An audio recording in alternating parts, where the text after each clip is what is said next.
नमस्कार। अ, नमस्ते। नमस्कार। साथियों, आज हमारे बीच में हैं देश के जाने-माने पत्रकार, स्तंभकार, लेखक, विचारक, चिंतक, जिन्होंने कई दशकों तक पत्रकारिता की, उसके बाद सूचना आयोग में रहे और अब स्वतंत्र रूप से लेखन कर रहे हैं। साथ ही साथ एक बड़ी मुहिम का हिस्सा भी हैं, उसके फाउंडर भी हैं, सेव इंडिया, सेव कल्चर के। आपका बहुत-बहुत स्वागत है उदय महोलकर जी, MH48 यूट्यूब चैनल पे, जो मूल रूप से अनय जी इसको संचालित करते हैं, लेकिन अगले कुछ दिन मुझे उन्होंने अवसर दिया है। आपका बहुत-बहुत स्वागत है। तो आज हम लोग चर्चा करेंगे विशेष रूप से जो आपकी कृति है सावरकर जी के ऊपर, वीर सावरकर हू कुड हैव प्रिवेंटेड पार्टीशन, उसके ऊपर ये मूल चर्चा हमारी रहेगी। और उसको मैं देख रहा हूँ जो अभी ऑपरेशन सिंदूर किया प्रधानमंत्री जी ने। उदय जी का एक परिचय ये भी है कि आपने गुजरात में मूल रूप से पत्रकारिता की है और उन्होंने प्रधानमंत्री मोदी जी को एक संघ के प्रचारक रूप से, भाजपा के संगठन मंत्री के रूप में, फिर भाजपा के संगठक के रूप में और फिर मुख्यमंत्री के रूप में लंबे समय तक कवर किया। उनकी राजनीति को समझा है, उनके काम को देखा है करीब से। आपने किताब भी लिखी सेंटर स्टेज करके, फिर उसके बाद मार्चिंग विद विलियन करके भी मोदी जी के कार्यकाल पे पुस्तक लिखी। लेकिन जिस पुस्तक की आज हम चर्चा करने वाले हैं और जिस बैकग्राउंड में चर्चा करने वाले हैं, वो बहुत ज़रूरी चर्चा है और उसमें मुझे लगता है आपसे बेहतर कोई मुझे मिल नहीं सकता था। आपका बहुत-बहुत स्वागत है उदय जी। खूब देखिए धन्यवाद। जी, जो अभी हम लोगों जो देखा कि जिस तरह से ऑपरेशन सिंदूर अंजाम दिया गया मई के महीने में और पहलगाम की घटना के कुछ दिनों बाद ही, तो आपको ऐसे में लगता क्या है कि जो प्रधानमंत्री मोदी की जो रणनीति है, उसमें जो सावरकर की नीति है, क्योंकि आपकी किताब में जो है वो अगर पार्टीशन रोक सकते थे सावरकर, उसके साथ-साथ आपने राष्ट्रीय सुरक्षा की भी बात कही है। तो जो ऑपरेशन सिंदूर के समय में जिस प्रकार के कदम प्रधानमंत्री मोदी जी ने उठाए, उसको सावरकर की नीति से कैसे जोड़ के देखते हैं, उनकी आंतरिक सुरक्षा की, उसकी राष्ट्रीय सुरक्षा के परिवेश में? उदय जी। मैं इसका जवाब उत्तर एक विस्तार से दूँगा।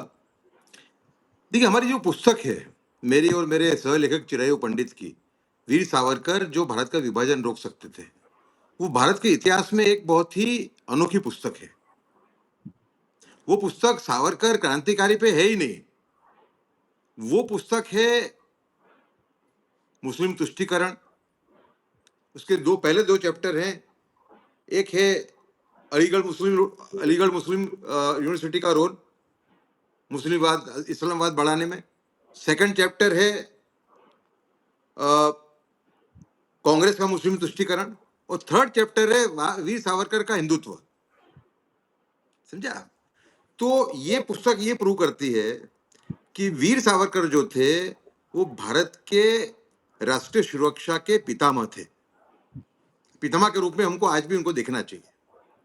और ऑपरेशन सिंदूर, बालाकोट हो, ऑपरेशन सिंदूर हो, उसके पहले सर्जिकल स्ट्राइक्स हो, ये सभी वीर सावरकर इसकी बात आज से 70-80 साल पहले कर चुके थे।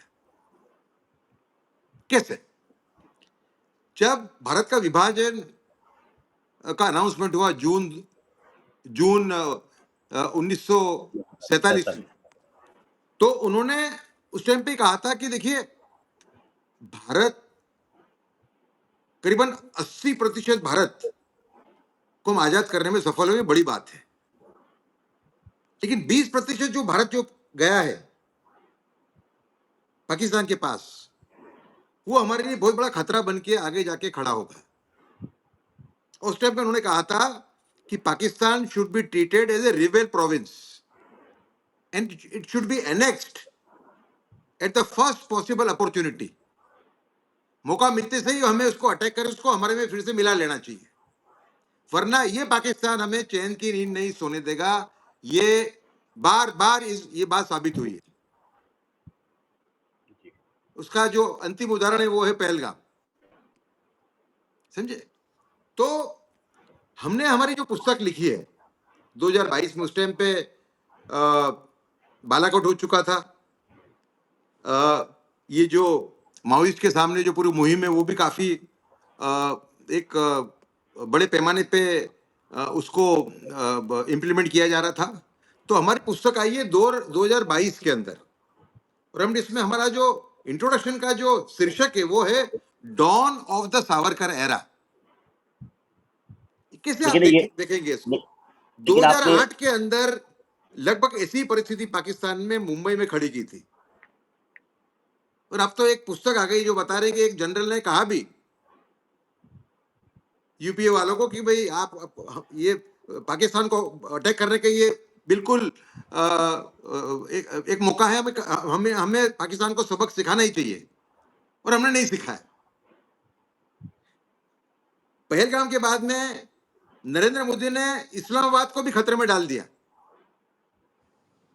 समझे ना? तो रावलपिंडी को ही डाल दिया। रावलपिंडी को भी खतरे में डाल दिया। तो मतलब कोई ऐसी जगह नहीं है पाकिस्तान में, इंक्लूडिंग कोयटा। कोयटा तो बहुत दूर है, जो हमारे रेंज के बाहर नहीं है, आप समझे? तो वीर सावरकर, श्री नरेंद्र मोदी एक तरीके से, और श्री अमित शाह, ये दोनों वीर सावरकर के जो नेशनल सिक्योरिटी विजन है उसको इंप्लीमेंट कर रहे हैं, ऐसा मैं मानता हूं स्पष्ट रूप से। तो आपकी जो उस किताब का जो सबटाइटल है कि Veer Savarkar who could have prevented partition, तो सावरकर जो है वो पाकिस्तान का बेहतर समाधान क्या दे सकते थे उस परिस्थिति में 47 के, और आज भी जो पाकिस्तान एक नासूर बन के हमारे सामने खड़ा है समय समय पे, क्योंकि सीधी लड़ाई में नहीं जा सकता, प्रधानमंत्री जी ने भी कहा, तो वो हम पे इस तरह से छुप के अटैक करता है, तो वो इसका कैसा समाधान देते? क्या देखिए, आपको ऑपरेशन थोड़ा सिंदूर उसी प्रकार का इसके अंदर संविधान है? एक पूर्व भूमिका में जाना पड़ेगा। 1930 के अंदर सर मोहम्मद इकबाल, जिन्होंने सारे जहां से अच्छा हिंदुस्तान हमारा लिखा था और बाद में कट्टरवादी बन गए थे, उन्होंने जो प्रयागराज में जो मुस्लिम लीग की कॉन्फ्रेंस हुई, एनुअल कॉन्फ्रेंस 1930 में, उसमें पहली बार भविष्यवाणी की थी उन्होंने, कि उन्होंने उस टाइम पे कहा था कि आज का Sindh, Punjab, north west frontier province जिसको हम खैबर पख्तूनख्वा आज कहते हैं, और बलूचिस्तान, या मैं भविष्य के अंदर मुसलमानों की अलग भूमि देख रहा हूं, समझे ना? तो आज अगर आप पंजाब निकाल दें, भारत का पंजाब, तो करीब करीब वही पाकिस्तान है आज का, आज जो पाकिस्तान है, ठीक है?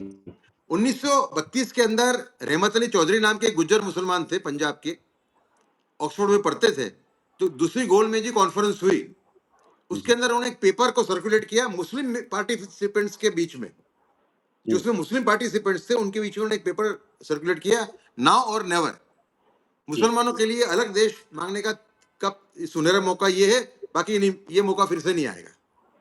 और उसमें उन्होंने पाकिस्तान शब्द को कॉइन किया, और जिन्ना ने उसको शेप दिया। तो जब सिंध प्रोविंस, सिंध जो है वो मुंबई प्रांत का भाग था, 1936 के अंदर सिंध को एक अलग प्रांत बनाया गया मुंबई में से, उसको तोड़ के। उस टाइम पे सावरकर ने कहा कि, मतलब वर्चुअली ये कहा कि die of Pakistan has been cast, it is an Anglo Muslim conspiracy.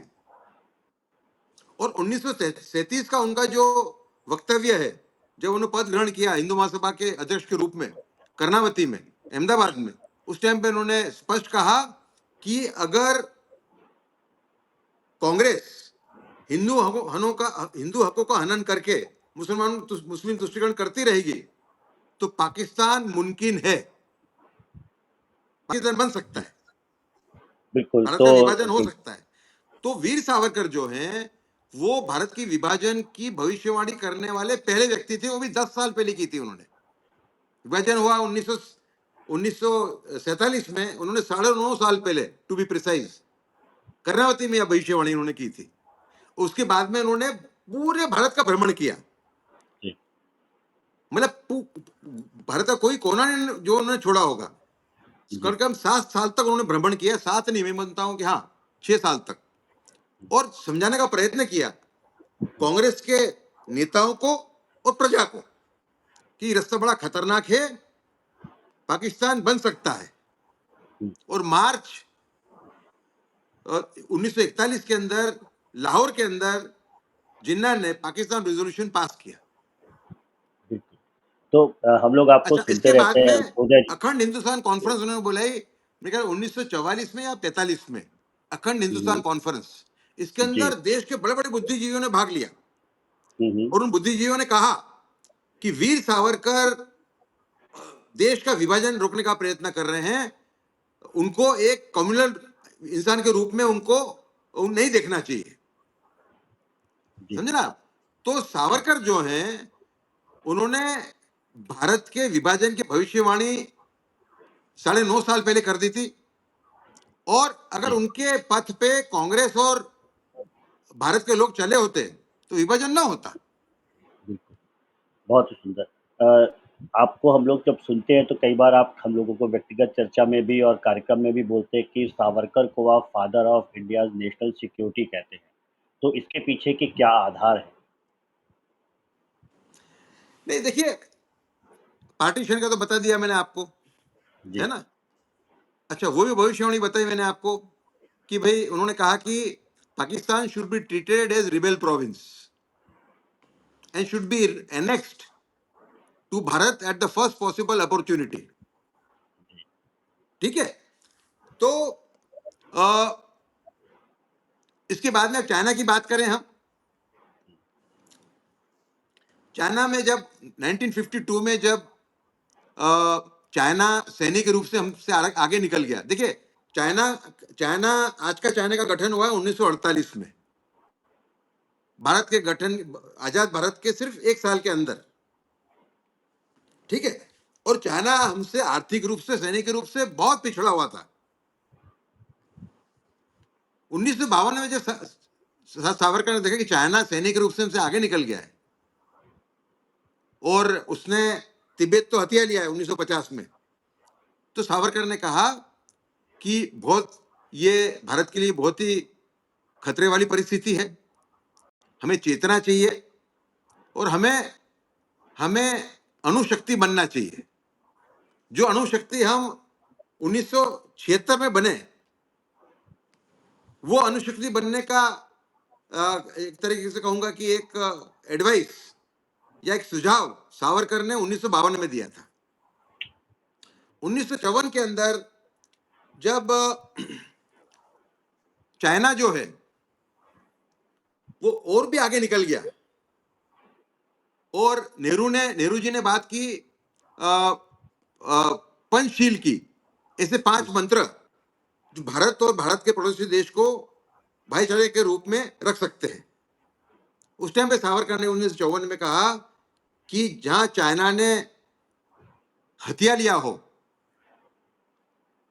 Tibet, और इतनी बड़ी तैयारी वो कर रहा हो सैनिक के रूप से, उस टाइम पे इस टाइप की चिकनी चुपड़ी बातें करना ये खतरे से खाली नहीं है।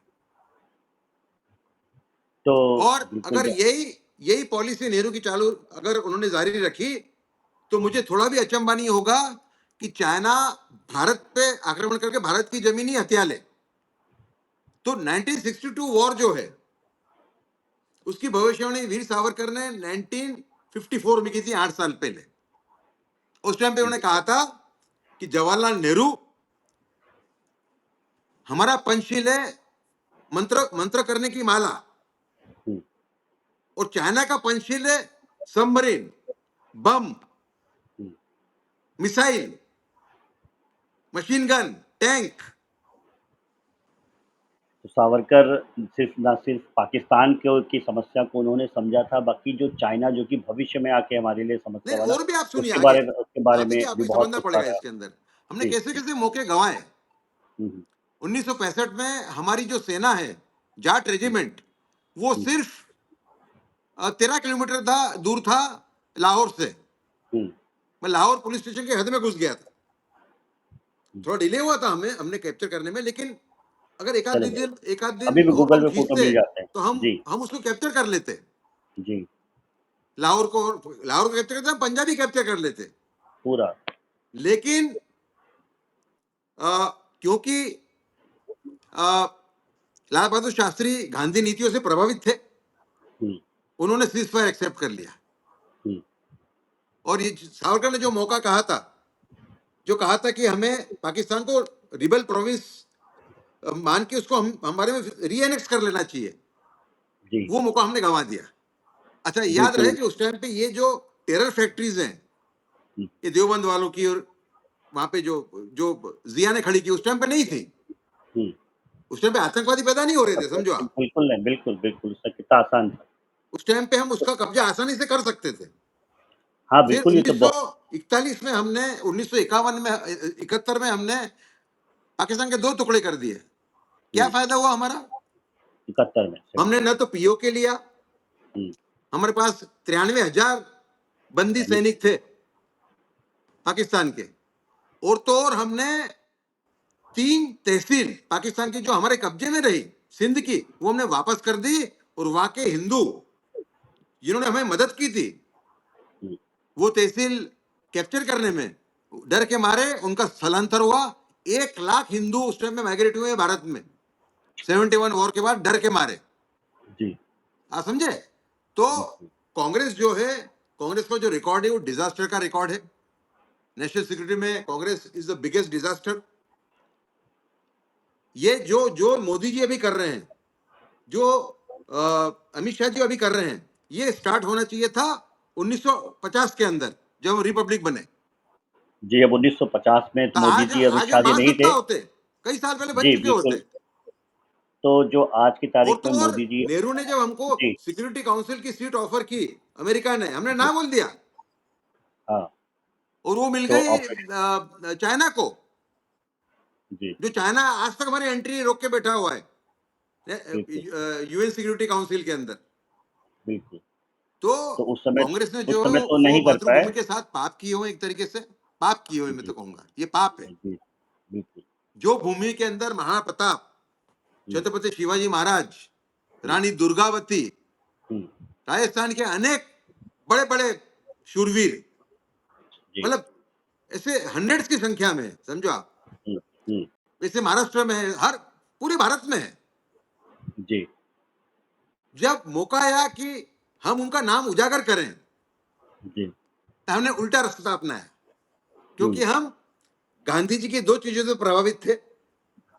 एक, हिंदू मुस्लिम एकता, कोई भी कीमत पे, जो बन गया हिंदू मुस्लिम एकता हिंदुओं की कीमत पे। हुँ, और दूसरा, non violence, complete non violence. Gandhi ji का जो डेफिनेशन है कंप्लीट नॉन वायलेंस का, वैसा वैसा वैसे परिभाषा संपूर्ण अहिंसा की न गौतम बुद्ध ने दी है, न महावीर स्वामी ने दी है। जी, बहुत ही गांधी जी अच्छा। कहते थे कोई मारे तो आप मार खाते जाओ। बुद्ध और महावीर ने ये नहीं कहा है कि कोई आपको मारे तो आप प्रतिकार मत करो। जी, तो उस समय तो मोदी जी नहीं थे और हमने देखा कि चाइना का चाहे मुद्दा हो, पाकिस्तान का मुद्दा हो और जिस तरह से खालिस्तान का आंदोलन हो, ऐसे सब तमाम जगह चाहे 71 की लड़ाई हो, हम आसाम की सही बात से देखिए ना, आसाम। हाँ, असम की बात देखें, आसाम उस में सावरकर ने 1941 में कहा जी, कि जो ये घुसपैठिए आ रहे हैं ईस्ट बंगाल से हुँ, आसाम में, ये आसाम की संस्कृति और हमारी उत्तर पूर्व पट्टी की राष्ट्रीय सुरक्षा के लिए खतरा पैदा करेंगे। जी, उस टाइम पे बताइए? जवाहरलाल नेहरू ने क्या क्या मालूम है आपको? जी, जवाहरलाल नेहरू ने कहा कि जहां खाली जगह होगी वहां लोग आके रहेंगे, हम कैसे रोक सकते हैं। उन्होंने तो उन्होंने कहा आपका सर भी इंग्लिश में खाली है। स्टेटमेंट दिया था उन्होंने, नेचर एबॉर्स गैस। हुँ, जहाँ खाली जगह होगी वहां लोग आके रहेंगे, हम कैसे रोक सकते हैं। तो नेहरू जी सावरकर का ने उसका सर भी अपनी खाली कठोर था। शैली में जवाब दिया था, हुँ, वीर सावरकर ने, नेचर ऑल्सो एबॉर्स पॉइजनस गैस। हुँ, जी। बहुत-बहुत धन्यवाद उदय जी, आपने बहुत अच्छे से बताया कि सावरकर जी कैसे आज भी प्रासंगिक हैं, जब राष्ट्रीय सुरक्षा का विषय हो, जब देश की सुरक्षा का विषय हो, जब सिर्फ़ सीमा की सुरक्षा ही नहीं, आंतरिक सुरक्षा का विषय हो। असम, पंजाब, बंगाल जैसे जो मुद्दे थे, चाइना और पाकिस्तान जैसे जो मुद्दे थे, उन सब पे सावरकर की नीति बहुत ही स्पष्ट थी और जब स्पष्ट होती है, तो उसका क्रियान्वयन भी बहुत आसान हो जाता है।